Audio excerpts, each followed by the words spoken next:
Bonjour à toutes et à tous, bienvenue sur cette chaîne. Pour ceux qui et celles qui découvrent le ciel bleu astrologie, eh bien écoutez, je suis ravie de vous accueillir et de retrouver tous ceux qui sont déjà habitués. Alors nous sommes ensemble pour évoquer la pleine lune du 18 mars qui va nous préparer à l'équinoxe de printemps qui lui aura lieu donc le 20 mars. Printemps, c'est un mot que nous devons retenir, qui nous donne beaucoup d'espoir. Alors cette lune, bien sûr, comme vous le savez, au moment de la pleine lune, elle va faire son opposition au soleil. Mais sachez que particulièrement, cette pleine lune, elle était connue par les premières tribus amérindiennes sous le nom de Warm Moon. Parce qu'elle concerne donc rien de neuf, hein, mais elle concerne une période de l'année où le sol commence à ramollir et où les vers de terre réapparaissent. Elle est connue donc sous le nom de Crow Moon, de Sap Moon ou même de Carême Moon. Cette lune des semences, cette lune de verre, est aussi appelée la lune chaste, amène dans les vies normalement le succès et l'espoir. On dit qu'elle est idéale comme temps pour poser la nouveauté, pour aller aussi vers quelque chose de plus pur, de plus purifié. Et c'est un très bon temps pour bénir toutes les plantes que nous avons, toutes les herbes magiques et pour préparer la terre afin qu'elle puisse accueillir les semences que l'on va vouloir planter au printemps. Alors cette terre, nous allons ensemble voir que elle peut concerner notre corps physique et je vous invite à me suivre donc dans le dédale des choses que nous avons à faire pendant cette pleine lune. Alors comme vous le savez, elle se pose dans le dernier décan du signe de la Vierge. Alors je vous invite à voir dans vos cartes du ciel dans quel domaine de vie, dans quelle maison cette pleine lune va se situer pour que vous soyez un petit peu plus guidés. Si vous avez des difficultés par rapport à tout ça, vous pouvez me consulter. Tout est en dessous de cet audio. Alors cette pleine lune, elle vient reprendre le travail précédemment engagé à la nouvelle lune pour nous indiquer quelque part comme une sorte de résultat ou de choses qui seraient ressorties du processus précédent. Et donc, en l'occurrence, elle va nous permettre de voir quelque chose pour qu'on puisse s'en préoccuper, pour qu'on puisse s'en occuper, pour qu'on puisse soigner, guérir cette chose à l'intérieur de nous. J'ai envie de vous proposer et de vous partager une citation du guide des sages spirituels, Omraam Mikhaël Ivanov, que beaucoup d'entre vous connaissent et que je vous invite à découvrir pour ceux et celles qui ne le connaissent pas. Le seul moyen pour l'homme de se libérer de ses limitations que lui imposent les astres est de travailler à rétablir consciemment le lien avec Dieu. C'est ainsi qu'il échappe à la loi de nécessité pour entrer sous la loi de la grâce. Mais cette liberté à laquelle nous aspirons tous est la dernière chose que nous obtiendrons. C'est pourquoi la liberté est considérée comme la couronne de la spiritualité. Cette couronne est un cercle de lumière que l'initié porte au-dessus de la tête pour montrer qu'il est sorti du cercle des limitations terrestres, voire des incarnations. Cette citation est malgré tout très en rapport avec tout ce que nous vivons actuellement et elle est d'occurrence pour cette pleine lune. Nous sommes donc en Vierge avec le soleil dans le signe opposé des Poissons en toute fin de signe également. L'observation nous indique bien donc que nous sommes en fin de cycle, en fin de saison, en fin d'une aventure. Donc peut-être que dans nos vies, nous avons encore plus à nous réinterroger sur quel est le chapitre que nous vivons individuellement ou collectivement, quel est le chapitre que nous sommes en train de clôturer. Depuis l'entrée du soleil dans le signe des Poissons, notre émotionnel a dû trouver un équilibre entre un passé lointain qui pouvait d'une manière ou d'une autre refaire surface, et puis entre la remise en question de toutes les bases de notre sphère affective du moment. Parallèlement à cela, Chiron, qui est en Bélier, revient nous remettre sur la planche le pain de notre droit à l'existence, le pain de notre identité, et Chiron pèse lourd dans ce paradigme. Il est là pour que nous apprenions à ressentir cette mesure qui nous manque pour nous affirmer. Il s'agit même ici d'apprendre à utiliser notre courage, notre combativité intérieure, notre force et notre foi pour nous rappeler sans cesse au quotidien d'où nous venons et qui nous sommes. Je suis ce que je suis et je sais qui je suis. C'est peut-être la phrase à se répéter en mantra quotidien pendant cette période, voire plus. Alors maintenant, revenons à la conversation lunaire. Les énergies de cette pleine lune nous positionnent face à ce que nous comprenons, bien sûr par discernement, et face à ce que nous acceptons par entendement. Effectivement, l'énergie de la Vierge nous confronte dans notre corps terrestre, à nos habitudes, à notre dimension rationnelle. Et puis en face, il y a les poissons qui nous invitent à nous connecter, à nous évader, à entrer en fusion avec le plus grand tout et aussi avec notre cœur cosmique. Mais c'est aussi le chemin que nous devons prendre pour prendre conscience de qui nous sommes et d'où nous venons. Nous sommes des êtres spirituels incarnés dans la matière. Alors cette période va tout simplement mettre en évidence ce qui doit l'être et ce qui surtout doit être à terminer, à clôturer dans le paradigme de la guérison et de la voie du cœur. Au quotidien, dans un domaine de notre vie, nous allons nous poser, nous observer et faire l'effort de comprendre, de conscientiser quelque chose. Peut-être que nos émotions, plus que d'habitude, vont être les messagères de ceux qui cherchent à guérir à l'intérieur de nous. Mais le plus important sera d'être à l'écoute, de s'offrir un temps pour voir notre guilde intérieure et surtout le jugement, le juge qui nous ment à l'intérieur de nous, le critique qui nous critique sans cesse par une parole peut-être intérieure dévalorisante. Il faudra voir ce qui nous blesse et qui nous fait encore souffrir. Et tout cela aura besoin d'être vu, d'être su et d'être remonté au regard bienveillant, au regard christique de l'énergie poissonique. Alors de plus en plus, pour chacun d'entre nous, on le voit depuis bien des années maintenant, on sait qu'on s'est tous mis en marche sur le chemin de la connaissance de soi, qu'on s'est réapproprié la logique de l'incarnation et en même temps le chemin de l'éveil de conscience. Et le but, vous l'avez compris, est quand même de trouver le sens de cette incarnation, le sens de la vie. Le sens et le sens profond dans la cohérence et le sens en termes de direction. Mais aujourd'hui, nous sommes à un tournant majeur. À l'aube de l'ère du Verseau, mais aussi et encore à la fin de l'ère des Poissons.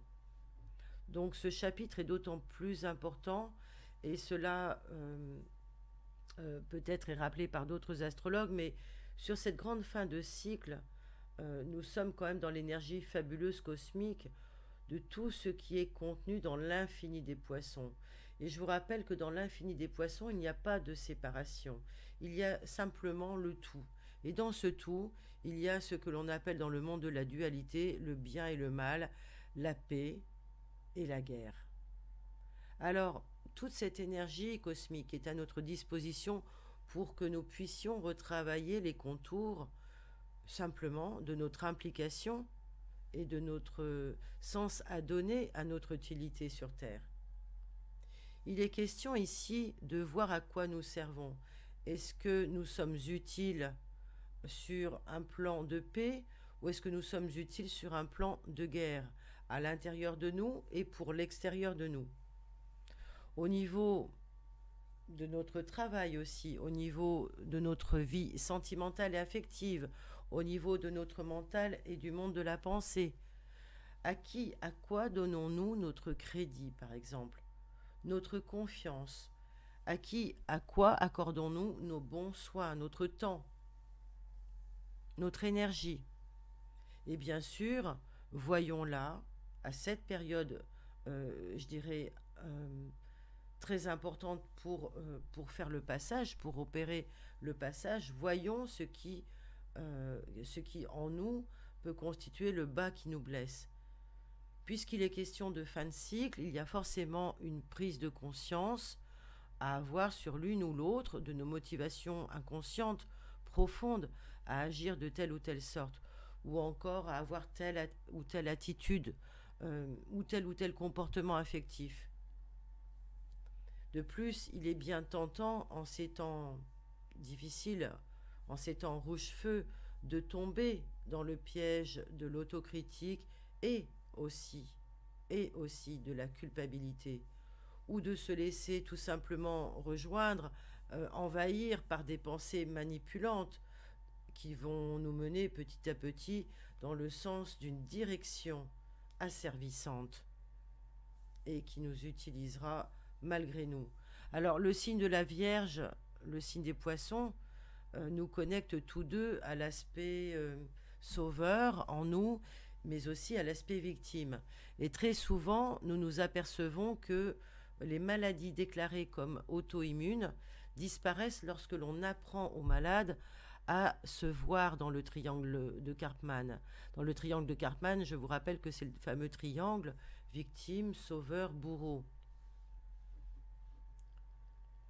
Mais pour ce début d'année, l'occasion enfin nous est donnée de recommencer un nouveau cycle.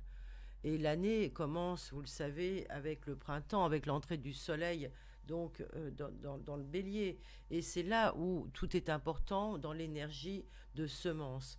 Mais avant cela, nous avons ce travail à faire avec cette pleine lune, et il serait peut-être bon de voir où nous en sommes individuellement par rapport à cela. Si le travail ne s'est pas fait encore à l'intérieur, eh bien voir peut-être à l'extérieur à qui nous accordons notre potentiel de guérison, notre énergie de guérison, notre énergie de bon soin. Profitons de ce moment également, bien sûr, pour nous détendre. Nous sommes en Vierge et la Vierge, on le sait, pour qu'elle puisse être une bonne infirmière, pour qu'elle puisse être une bonne soignante et soigneuse, elle a besoin de se détendre. Alors peut-être que vous pourrez vous servir d'un rituel de soin, mais moi je recommande encore de profiter de l'axe Vierge-Poisson et de vous tourner vers tous les soins que l'on peut donner avec les pieds, notamment à vous offrir un massage, une séance de réflexologie. C'est vraiment le bon moment pour aller voir tous les thérapeutes qui travaillent avec les pieds.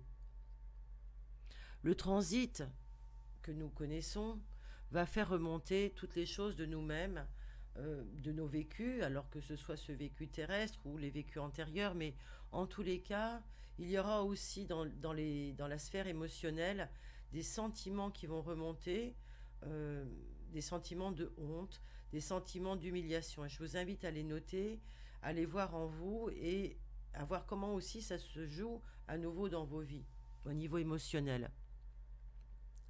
Et puis peut-être qu'au fond, il y a aussi cette grande part oubliée de vous qui aurait été mise sous le tapis et qui sentirait le besoin d'être vue. Et c'est peut-être l'ensemble d'une face sombre que vous avez occultée jusqu'à présent et qui était restée dans le déni pour rester dans les eaux claires du poisson.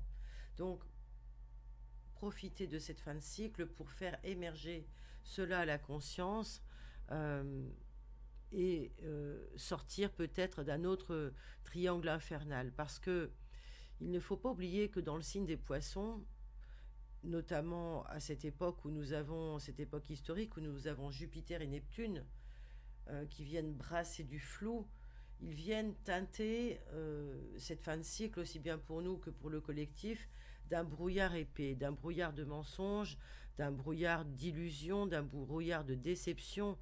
Donc c'est important pour vous personnellement de voir dans quel secteur de vie ou dans quelle façon de penser vous pouvez encore vous illusionner ou même vous perdre. Peut-être que tout simplement c'est aussi comprendre que pour arriver à prendre soin des autres correctement, pour arriver à les soigner, il faut apprendre à prendre soin de soi-même en premier et qu'il ne faut pas s'oublier dans tout ça. Alors, je vous donnerai une citation de Stephen Arroyo et de Robert Jansky qui nous disent et qui nous mettent en garde notamment par rapport au transit d'une lune à Neptune. Alors, c'est qu'une mise en exergue parce que Neptune va rester un certain temps dans le signe des Poissons. Mais justement, cette lune doit nous permettre de prendre conscience de tout ce qui symbolise d'une part notre spiritualité, notre aptitude à exprimer notre fibre artistique, notre vocation religieuse, notre inspiration, mais aussi à l'opposé tout ce qui va être dans le flou, dans l'incertain et dans l'addiction. Alors, voir en nous comment se jouent ces deux tableaux, parce que nous portons les deux faces de cette deux faces, la face visible et la face cachée de cette part neptunienne. Donc peut-être que certains d'entre vous se réfugient dans le rêve, dans trop de rêves, et ne se sentent pas concernés par les grandes idées, demeurent sceptiques en toutes circonstances, mais si cela vous mène dans des situations qui vous rapprochent des addictions, ou alors du fanatisme, ça peut être le cas lorsqu'il y a un axe 1 et 7 occupé par, cette, cet axe de Vierge Poisson, ou par les maîtres, les gouverneurs, donc par Mercure et par Jupiter ou Neptune, lorsqu'ils sont dominants dans ces axes, eh bien, ces rapports avec les autres peuvent devenir difficiles, notamment avec les conjoints, les partenaires, parce que nous sommes dans le flou, nous sommes dans la dépendance affective, nous sommes aussi dans le fanatisme. Alors attention à tout cela. Alors pour terminer cette dernière partie, j'ai envie de vous proposer de travailler sur l'aspect soin, puisque nous sommes sur une pleine lune en Vierge, et de vous donner quelques procédures de nettoyage de votre sang, de votre foie, par le jeûne. Donc peut-être que ça sera intéressant d'aller voir ce qui se fait à ce niveau-là, de reconsulter le site de Thierry Casanovas pour le site Régénère, qui traite du sujet depuis fort longtemps. C'est le moment aussi de traiter toutes les maladies de peau, pour entreprendre des soins cosmétiques et notamment pour aller se faire coiffer, pour tous les soins capillaires. Alors je pense aux soins et aux coupes énergétiques, eh bien c'est le bon moment. Alors je vous l'ai dit tout à l'heure, peut-être déjà de prendre une consultation pour les massages des pieds ou avec les pédicures, tout ce qui va constituer des bains aussi, des bains de sel vont pouvoir être bénéfiques. Alors, à contrario, il faudra éviter pendant cette période de pleine lune toutes les opérations, les interventions chirurgicales sur les organes tels que le foie, la rate, etc. Par ailleurs, ce moment de pleine lune est un excellent moment pour se préparer mentalement à de nouvelles expériences. Peut-être que c'est le moment pour trouver un nouvel emploi, pour faire un voyage ou tout simplement pour accueillir chez soi un nouvel animal de compagnie. Donc peut-être que c'est le moment pour aller visiter les foyers de refuge pour animaux ou de recueillir les animaux abandonnés et de joindre les animaux, j'ai envie de dire, à toutes nos prières et à toutes nos bonnes intentions. C'est une période où nous devons garder les yeux grands ouverts pour notre santé, pour notre travail, mais aussi pour nos habitudes et nos routines. Et peut-être que grâce à la connexion que nous aurons avec le signe des Poissons, vous aurez davantage de signes intuitifs, que les voiles vont s'ouvrir. Moi, dernièrement, je vous partage une vision que j'ai eue. J'ai eu la vision de tout ce qui se passait derrière le ciel, derrière le voile, en fait. Et je peux vous assurer que nous ne sommes pas seuls, qu'il y a une présence de tous les autres mondes en très grande quantité dans le ciel pour surveiller ce qui se passe sur la Terre. Voilà, alors je ne suis pas la seule à le dire, je ferme cette parenthèse pour revenir maintenant donc au processus engagé par cette pleine lune. Peut-être un mot sur Pluton qui est en très bon aspect avec cette pleine lune, qui va nous engager en profondeur dans une relation saine pour que nous puissions changer et que nous puissions nous transformer. Alors ça pourra être donc avec tout ce que nous verrons se produire au moment de cette lunaison. Peut-être que la période est ambitieuse, mais elle n'en demeure pas moins stimulante, et elle le sera notamment pour tous les signes qui sont en dernier décan et en rapport avec la Vierge, notamment tous les signes mutables que je vais citer, donc les Gémeaux, les Sagittaires, les Poissons. Mais aussi peut-être tous les premiers décans des signes cardinaux, Bélier, Cancer, Balance, Capricorne, vont voir ces énergies beaucoup plus activement dans leur vie et dans leur ressenti. Alors pour terminer, et compte tenu de la période que nous traversons, j'ai envie de vous partager quelque chose qui doit prolonger ce que nous faisons à titre individuel. Puisque nous sommes dans l'axe Vierge-Poisson, nous pouvons nous permettre, et c'est le bon moment pour nous relier à nous-mêmes et nous soigner, et en pensée collectivement, nous réintégrer dans le collectif et travailler sur cet inconscient collectif. En lien donc avec ce que nous vivons de dramatique actuellement dans le monde, je vous invite peut-être à rejoindre, selon vos confessions, toutes les chaînes de prière pour la paix. Et puis, je vais vous indiquer celle que je suis actuellement. Mais sachez que tout ce qui va être pour la paix va être positif, va nous permettre de nous guérir, car tout le contraire, c'est-à-dire toutes les choses qui vont être contre, vont venir alimenter et générer de l'huile sur le feu. C'est pour ça qu'on peut s'apercevoir que toutes les manifestations, qui sont des manifestations de rébellion, de colère, de contre en fait, qui sont contre quelque chose, alors même si elles sont légitimes, hein, bien sûr, évidemment qu'elles le sont, mais elles sont dans l'énergie contraire aux intérêts qu'elles recherchent. Et donc, c'est pour ça d'ailleurs, à mon sens, qu'elles sont toujours tolérées, puisqu'elles alimentent, elles nourrissent le feu du mal, très clairement. Alors, si vous le voulez bien, je vous invite à rejoindre la chaîne d'André Rivera, que je vous invite à découvrir pour ceux qui ne le connaissent pas. Il a aussi une perception très spirituelle de l'astrologie, et